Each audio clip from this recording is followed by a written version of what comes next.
Hi, pretty people. So I wanted to make another video. So basically, in this video, I will be mansplaining, which is something that I think that men and women both do, and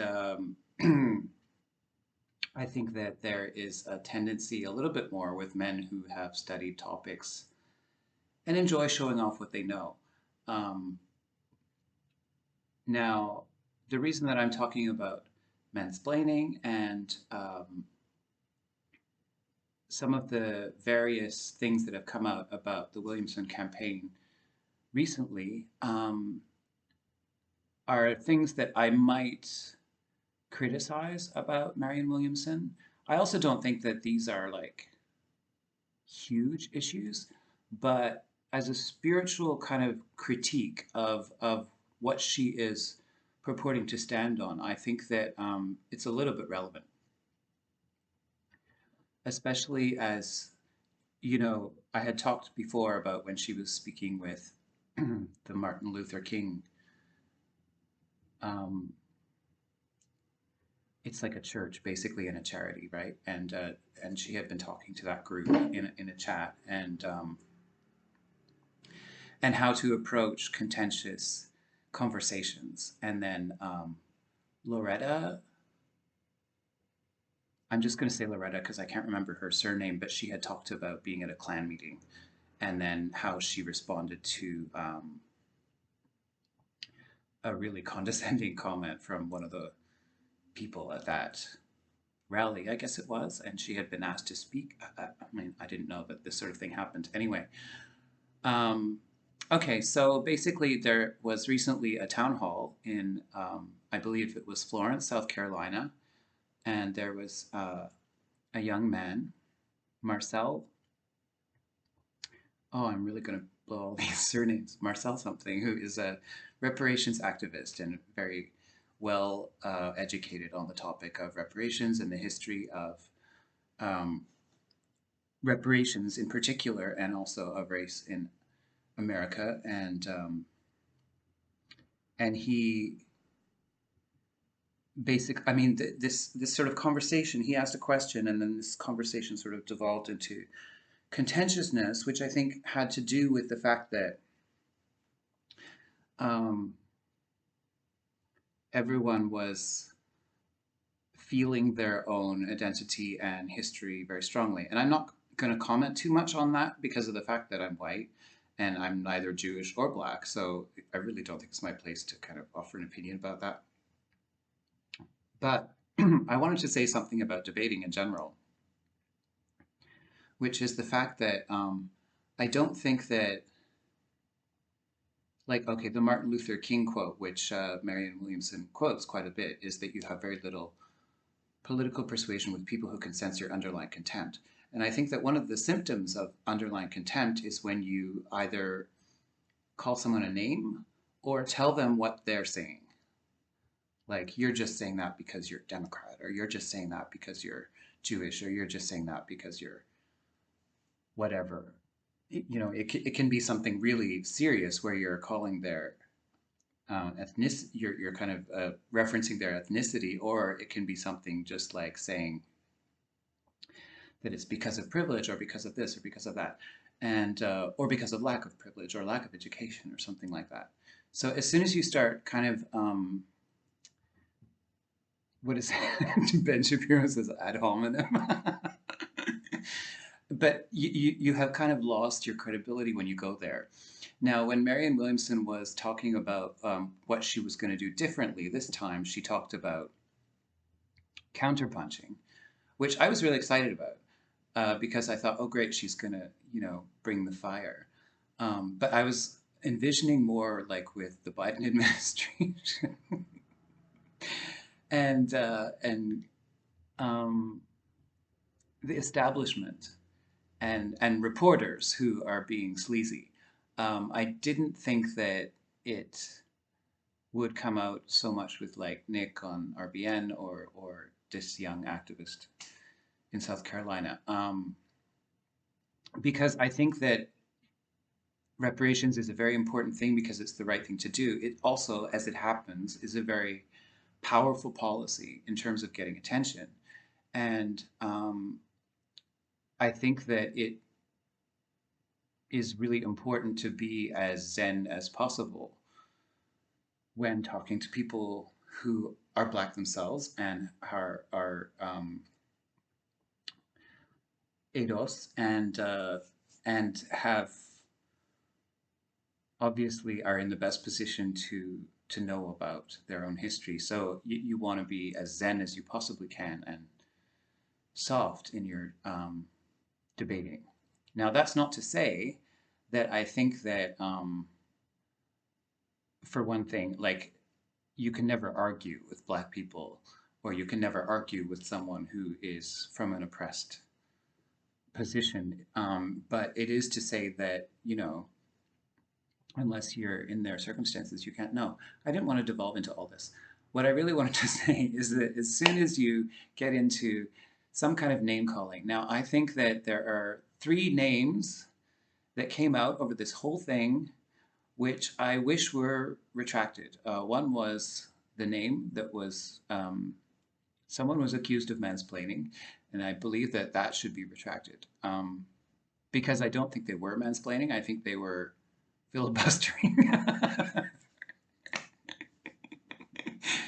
I mean, it was like gotcha journalism, which I'm not a great fan of. Not so much because I want everything to be nice and all of that sort of thing. It's just that I want to hear. I want to hear what people are saying, and when 2 people are talking at once, I have no idea what's going on. And this was a little bit the case in South Carolina. I have now seen the video 5 times because it has been shared and repeated all over the place. I think that he was not being anti-Semitic. I think that she also was not, like her pushback had nothing to do with race as well. I think, except for her own identification with her own lineage, and I think that the one positive from that interaction that happened between them is that contentious things have a tendency to build momentum, unfortunately. We are trying to do a politics of love here, but the upside of an argument online is that it gets a lot of eyes on it. And so now a lot more people will be talking about reparations, which is a good thing. And I believe that I had just heard Marianne talking about reparations on another podcast or news network, and she said that the $1 trillion was a kind of starting bid. And then I saw that people in the comments for the South Carolina video were saying that it was capped at 1 trillion. I don't know that it is. It did sound kind of like when Marianne came back with her answer, like, well, you can always, you know, wait for the next candidate. I don't know if that's her final answer on it, because I've heard her say something different in other situations. And I think it was, you know, some of the things coming out of her mouth at that point were a little bit due to being heated. Now, I have 2 other critiques to make. One is of Marianne herself, which is the fact that she cannot be this reactive to people in audiences, because now it's just activists and independent reporters who are asking her difficult questions and pushing back. And they are pretty much genuine in their feelings, and they're just very motivated and convicted, hopefully, you know. But in the future, there is a very good chance, in fact, I would say a kind of almost a sure thing, that the establishment will plant people who are trained by FBI, CIA, or whoever to ask extremely provocative questions. And these people have studied psychology, and they know how to ask the thing that pushes your buttons so that you react in a way. And they would probably be people who look like, you know, they might be Black, or they might be gay, or they might be someone who looks like an oppressed person, or someone who is typically in the role of being a victim in the eyes of society. And then, and to kind of like, the establishment wants to manipulate you so that you look like a bully in these situations. And because that is the most effective way to kill the campaign of someone who is running a campaign of love. Enough about that. Now I want to talk about Sabby Sabs, who is lovely and is not a supporter. I think maybe at one time she was kind of sort of an ally or a friend of Marianne Williamson, because I know Marianne has been interviewed by her more than once. And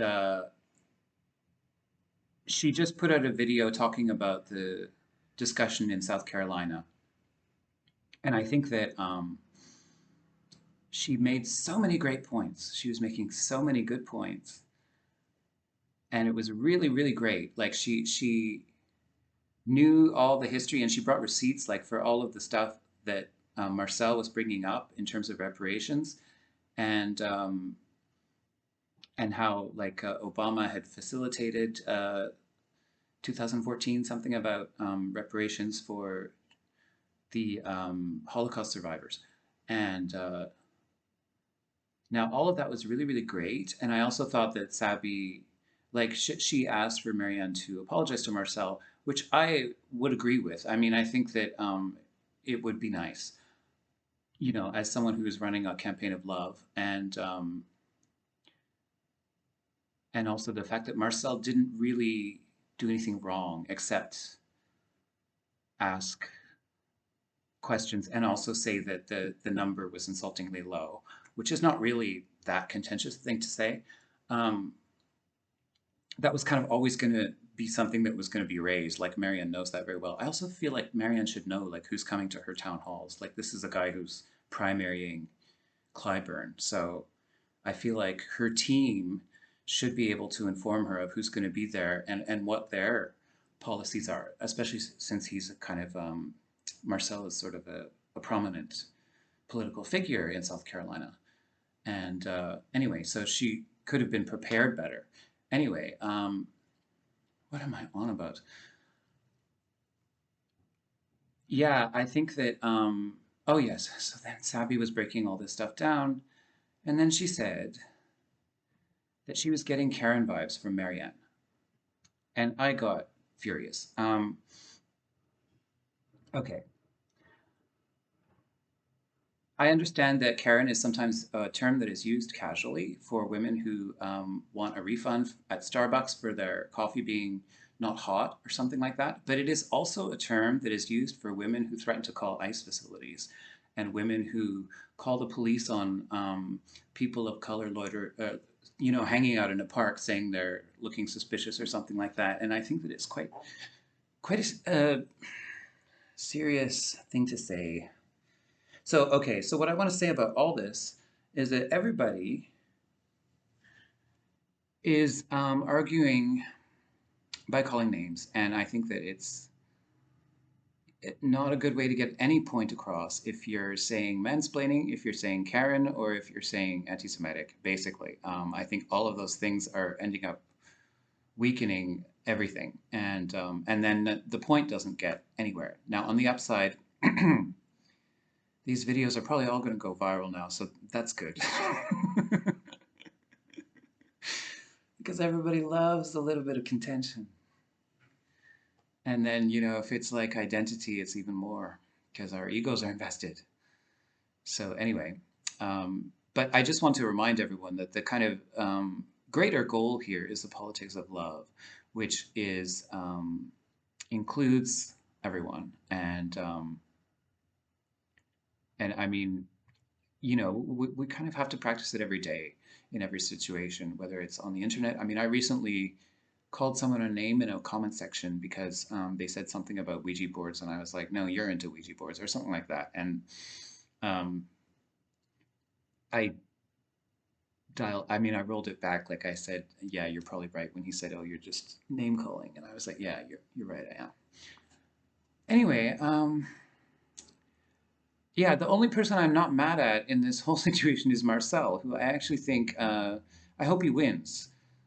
I hope he manages to primary Clyburn, and I hope he gets some good economic policies passed for South Carolina, because it sounds like South Carolina is economically been terribly unfairly treated. So um, lots of love to you all. Okay, bye.